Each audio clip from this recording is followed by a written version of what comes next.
શું કરશો તમે? તો જો અહીંયા કઈ રેગ્યુલેટરમાં ઓન અને ઓફ બે આપ્યા. અત્યારે રેગ્યુલેટર આપણું કેવું કે બંધ છે, બરાબર? આ રીતે બંધ રાખી અને પછી જઈ અને આમ ઉપર ઉચકવા, આ રીતે આમ ત્યાં છરા તમને ચોખ્ખા દેખાય.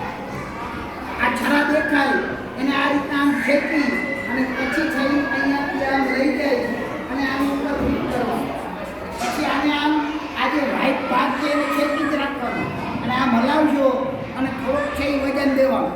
અતિશય વજન દેવાનું નથી, નહીંતર પ્લાસ્ટિકની વસ્તુ એને મૂકી જાય, બરાબર?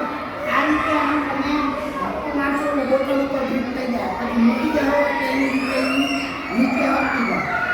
પછી આ ઓફ સ્થિતિમાં હોય એને આ રીતના ચાલુ કરી, આ થઈ ગયો તમારો ગેસ ચાલુ.